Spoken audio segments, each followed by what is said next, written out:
Imaginez-vous, lors de votre sommeil, faire un songe. Vous rêvez que vous êtes dans un train. Cependant, vous ignorez la destination finale de ce train. Et d'ailleurs, vous ne savez même pas ce que vous fabriquez dans ce train. Quelles sont les premières questions qui vont vous venir à l'esprit? Suis-je en deuxième classe ou en troisième classe? Y a-t-il la Wi-Fi? Bien sûr que non, n'est-ce pas? La première question qui va vous venir à l'esprit est plutôt « Qu'est-ce que je fais dans ce train ?» Quelle est sa destination? Eh bien, pour cette vie mondaine, c'est la même chose. On doit se poser les bonnes questions. Pourquoi suis-je ici? Quelle est la finalité de la vie? Quelles sont les origines de l'univers? Malheureusement, si la plupart d'entre nous ont un jour été confrontés à ces questions existentielles, trop peu sont ceux qui ont véritablement cherché des réponses. Aujourd'hui, la croyance en Dieu est devenue quelque peu étrange, à tel point que les gens pensent que si Dieu existait, il y aurait un minimum de preuves de son existence.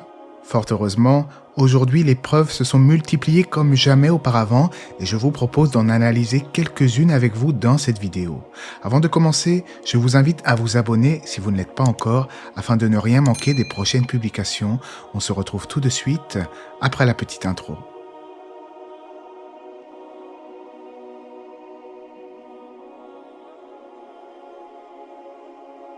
À une certaine époque, certains philosophes avançaient que l'univers n'a pas été créé, mais qu'il a toujours existé. Or, depuis la fin du XXe siècle, une découverte fondamentale a vu le jour, le modèle cosmologique du Big Bang. Après que plusieurs chercheurs n'aient contribué à l'élaboration du concept, le Big Bang ne fut véritablement accepté qu'en 1965 avec la découverte du fond diffus cosmologique. Cela représente la première lumière émise par l'univers près de 380 000 ans après le Big Bang. Ce modèle cosmologique explique qu'il y a quelques 13 milliards d'années, l'univers était infiniment dense et chaud et condensé en une singularité initiale avant que ne débute son expansion. J'avais déjà fait remarquer que le Coran fait allusion à cela dans le verset « Ceux qui ont mécru n'ont-ils pas vu que les cieux et la terre formaient une masse compacte? Ensuite, nous les avons séparés et fait de l'eau toute chose vivante, ne croiront-ils donc pas ?» En effet, la matière, notre future planète Terre, les cieux, tout était regroupé en un point minuscule avant le début de l'expansion de l'univers. Qu'est-ce que cela prouve? Eh bien qu'il y a eu un commencement à la matière, c'est-à-dire que l'espace-temps a bel et bien une origine, ce qui réfute le fait de dire que l'univers aurait toujours existé sans cause au préalable. Grâce au modèle cosmologique Big Bang, on sait aujourd'hui que l'univers a eu un début et aucune des théories alternatives n'a réussi à concurrencer celle du Big Bang, faute de preuves. Mais si l'univers a eu un début, qu'est-ce qui en est à l'origine? En effet, le Big Bang sert à décrire l'origine de l'univers, mais n'explique toujours pas comment il est apparu. Ce qui nous amène à l'origine de la matière. Toute personne douée de raison sait pertinemment qu'un effet ne peut se produire sans une cause au préalable. Si je vous disais que la vidéo que vous visionnez actuellement s'est créée toute seule, ainsi que le montage, le son et les images, allez-vous me croire? Vous allez plutôt me traiter de menteur et me dire que cela est impossible. Pourtant, si je vous dis que le Big Bang dont nous avons parlé s'est créé tout seul de lui-même, à partir du néant. Normalement, la logique voudrait que là aussi vous me dites « cela est impossible ». Eh bien pourtant, la plupart des athées croient en cela malheureusement. D'où vient l'énergie du Big Bang jusqu'aux particules les plus primordiales? N'importe quel esprit sensé sait qu'une chose ne peut jaillir à partir du néant, car par définition, le néant est l'absence de toute chose concevable et intelligible. Je précise cela car certains évoquent parfois les fluctuations quantiques avec des particules virtuelles qui apparaîtraient et disparaîtraient dans le vide. Or, il faut bien distinguer le néant du concept de vide. Le vide est relatif à la notion d'espace, car il s'inscrit lui-même dans l'espace. Or, l'espace est incompatible avec la notion du néant, qui lui est le rien dans l'absolu. Mais alors, comment le Big Bang est apparu à partir du néant? Et puis, comme tout effet a forcément une cause, quelle est la cause de son apparition? Si on y réfléchit bien, cette cause doit être puissante car elle va donner naissance à l'univers. Aussi, cette cause doit découler d'une certaine intelligence et d'une certaine logique car elle est à l'origine des lois ultra complexes de l'univers. Et finalement, cette cause doit être intemporelle car le temps et l'espace ont commencé avec le Big Bang. Eh bien, figurez-vous que toutes ces descriptions que je viens de citer renvoient au Dieu créateur, Allah, car Dieu est puissant vu qu'il est omnipotent. Il est omniscient et a donc décrété les lois qui régissent l'univers et il a créé l'espace et le temps lui-même.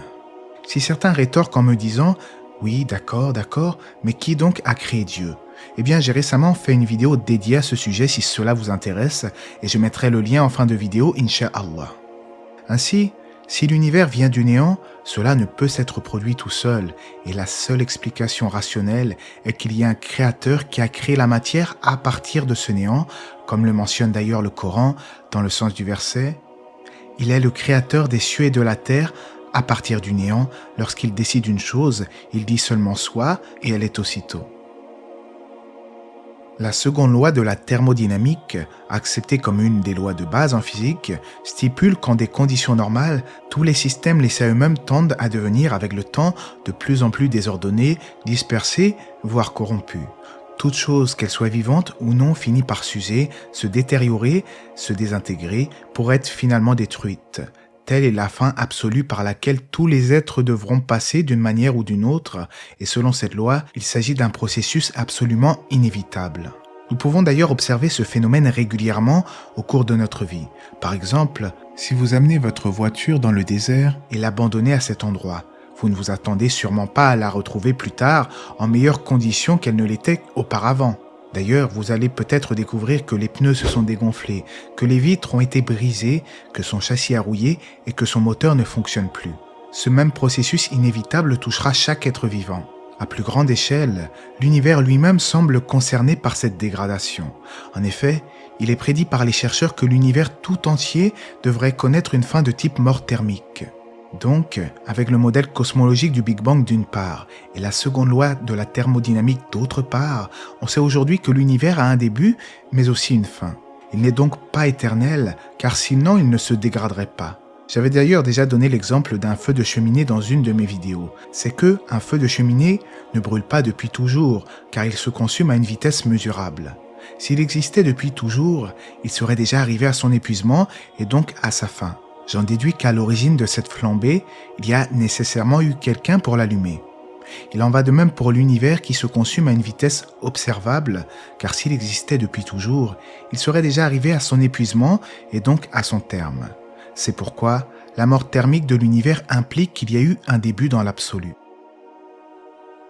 L'événement le plus cataclysmique que nous puissions imaginer, le Big Bang, apparaît, et est regardé de plus près, comme finement orchestré, a dit George Smoot, prix Nobel de physique en 2006.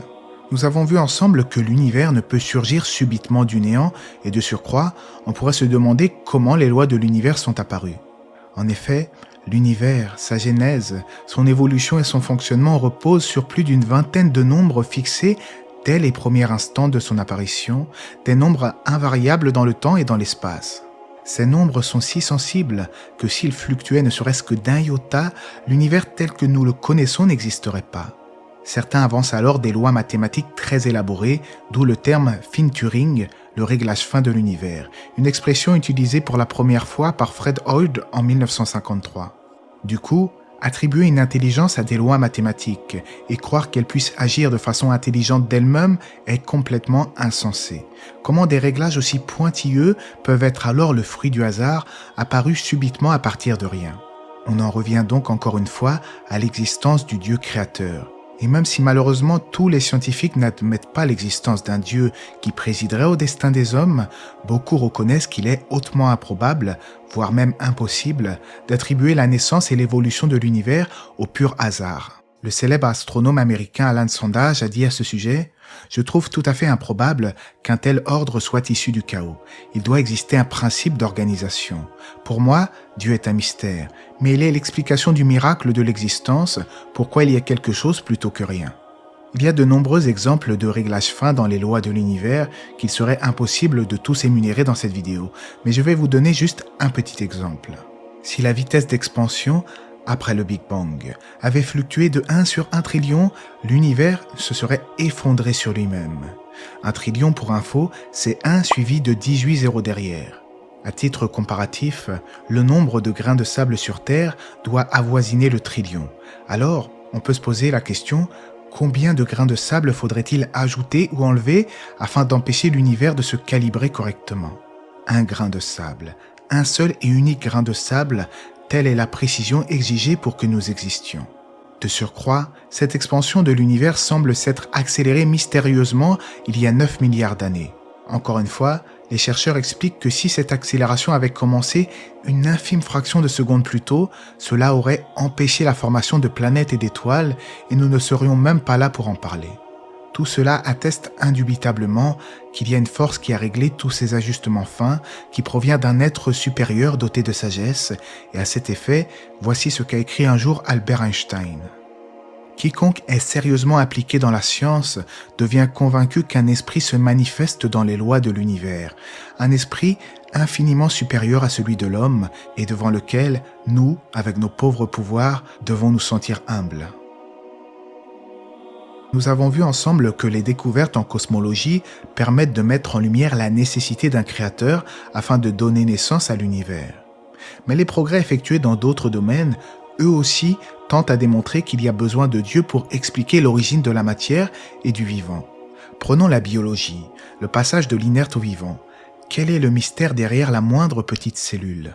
La biologie moderne a mis en lumière la grande complexité de la moindre cellule vivante, qui est en cela comparable à une usine ultra sophistiquée. Si on pouvait agrandir des millions de fois cette plus petite entité vivante des organismes, nous serions alors les spectateurs d'une machinerie en pleine activité, infiniment plus complexe qu'une voiture, une usine très automatisée et en perpétuel mouvement. Ce dont rêverait tout industriel, la plus petite de nos cellules en est capable.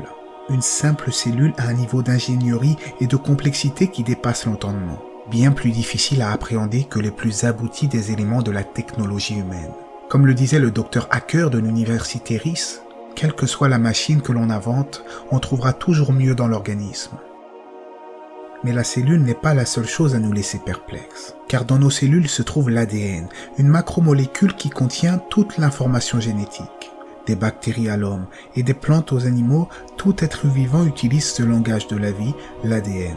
Pierre Sonigo, spécialiste de génétique moléculaire, parle de l'ADN en disant « L'ADN apparaît comme la cause historique, le début d'une histoire, mais personne ne sait d'où il vient ni comment il a fait pour produire la vie. » Venant d'un athée, cela invite à la réflexion.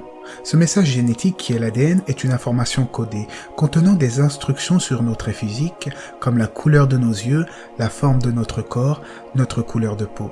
Ces instructions sont regroupées dans des séquences qu'on appelle les gènes. En d'autres termes, l'ADN est un formidable assemblage d'informations, qui pourrait en comparaison contenir tous les livres jamais écrits par l'homme. Christian de Duve, prix Nobel de physiologie en 1974 et spécialiste en biologie, affirme que les chances d'apparition de l'ADN par le pur hasard sont des improbabilités si incommensurablement élevées qu'elles ne peuvent être appelées que des miracles.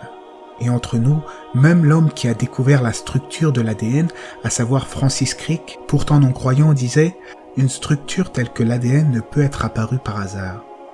Les scientifiques n'arrivent donc toujours pas à comprendre l'origine et la complexité de l'ADN en particulier et du vivant de manière plus générale. Que ce soit les signes liés à la cosmologie, à savoir dans l'univers, ou bien ceux liés à la biologie, il y a en cela une source de réflexion intarissable. Allah dit dans le Coran dans le sens du verset « Nous leur montrerons nos signes dans l'univers et en eux-mêmes, jusqu'à ce qu'il leur devienne évident que c'est cela, le Coran, la vérité. »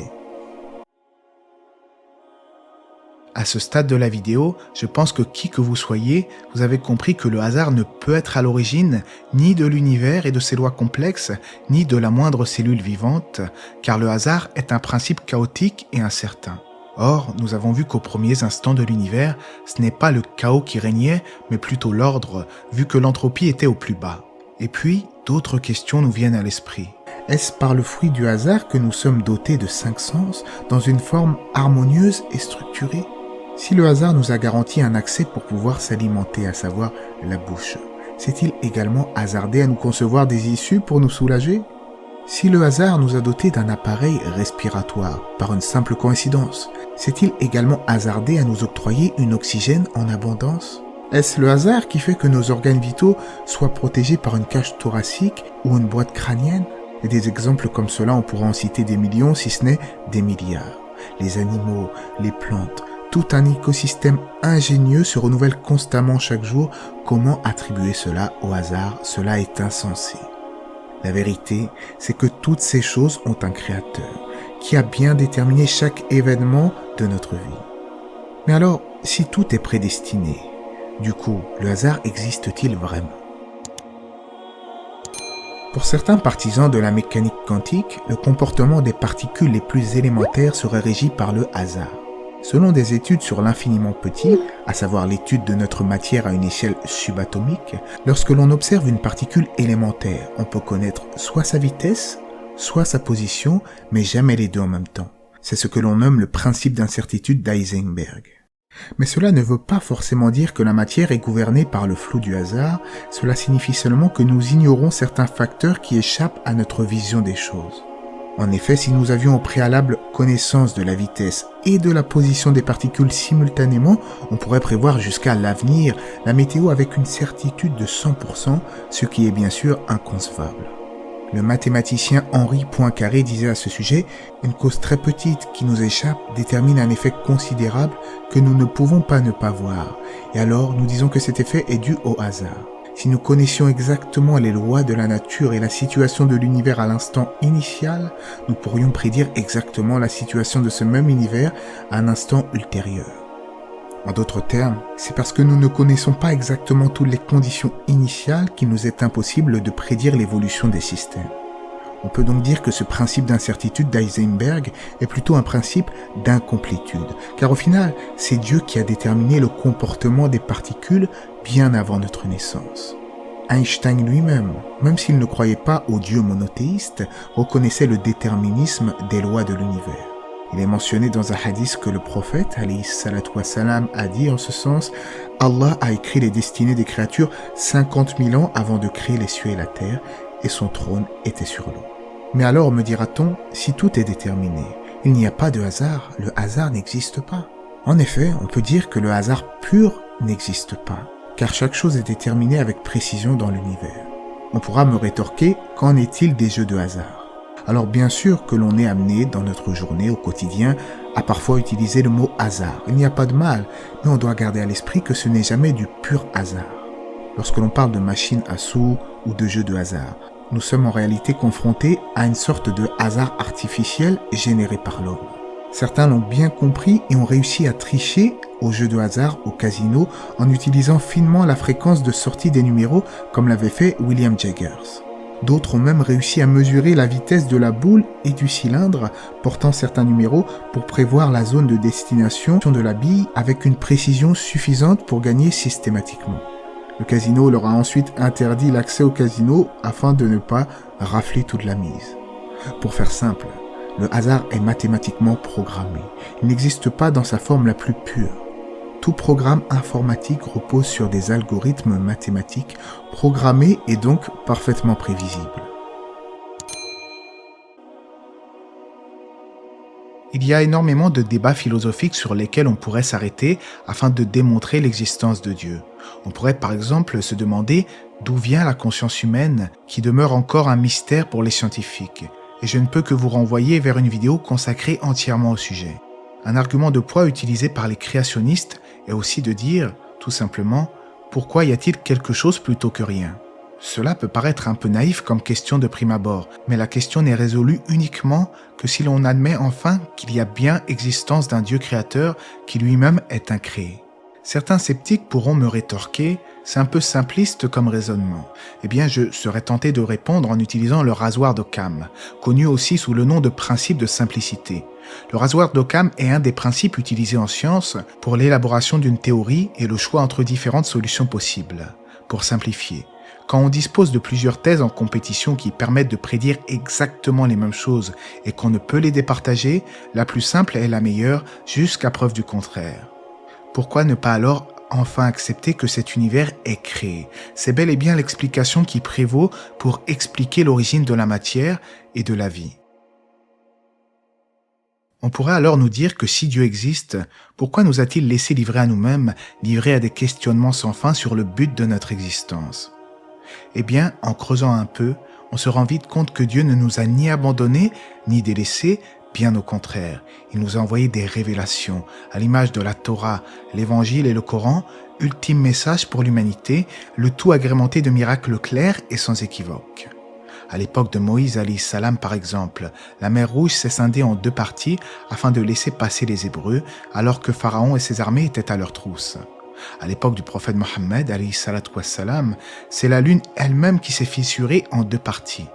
Malheureusement, peu de gens reconnaissent les signes de Dieu comme étant la vérité, mais il n'est jamais trop tard pour approfondir la chose et chercher sincèrement notre but sur terre.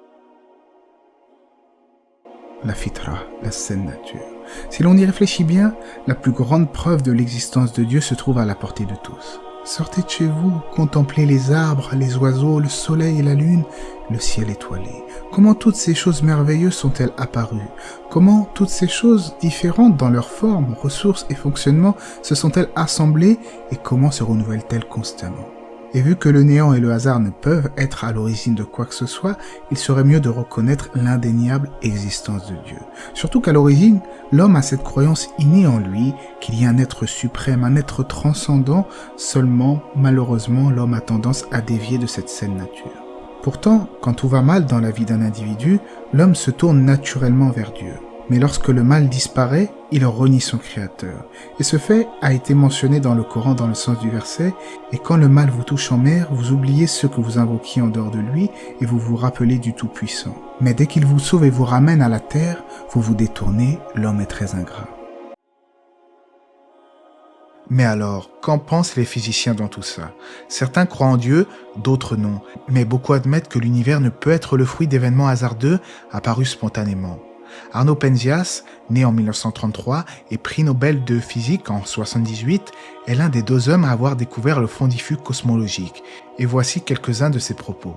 Pour être cohérent avec nos observations, nous devons comprendre que non seulement il y a création de la matière, mais aussi création de l'espace et du temps. Les meilleures données dont nous disposons sont exactement celles que j'aurais pu prédire si je n'avais eu que les 5 livres de Moïse, les psaumes et la Bible dans son ensemble. Le Big Bang a été un instant de brusque création à partir de rien. Albert Einstein lui-même se rendait à l'évidence et acceptait que l'univers provienne d'une entité supérieure que l'on pourrait décrire comme le Dieu de Spinoza, c'est-à-dire le panthéisme, le fait de dire que Dieu correspond à tout ce qui nous entoure. Bien entendu, cette croyance est complètement erronée et n'est pas celle du croyant, car le croyant a pour conviction que Dieu est au-dessus de sa création et qu'il a délivré des messages à l'être humain. Robert Jastrow, astrophysicien, professeur à l'université de Columbia et directeur de la NASA, dit quant à lui « Quelle cause a produit cet effet? Qui ou quoi a mis la matière et l'énergie dans l'univers? Pour le scientifique qui a vécu en fondant sa foi sur le pouvoir de la raison, l'histoire se termine comme un mauvais rêve. Il a gravi les montagnes de l'ignorance et il est sur le point de conquérir le plus haut sommet. Alors qu'il se hisse sur le rocher final, il est accueilli par une poignée de théologiens qui sont assis là depuis des siècles. Je pourrais m'atteler à citer encore une 50aine de citations qui vont dans le même sens, mais dans tous les cas, la quantité n'a jamais été synonyme de vérité, même si un seul et unique scientifique attestait de l'existence de Dieu, cela nous suffirait amplement. L'important, c'est que vous en soyez convaincus, car Dieu ne regarde pas votre statut social ou votre niveau d'études, il ne regarde pas votre corps ou votre couleur de peau, mais il regarde plutôt vos cœurs. Finalement, j'espère que cette vidéo vous aura été utile, n'hésitez surtout pas à la partager autour de vous. Oui, cela m'a été utile, je pense que Dieu existe désormais, mais une dernière question subsiste. Si Dieu existe, et que votre religion est la bonne comme vous dites, alors pourquoi Dieu ne nous a pas mis directement au paradis? Pourquoi nous infliger souffrance ici-bas et pour certains même dans l'au-delà? Eh bien la réponse à cette ambiguïté est très simple.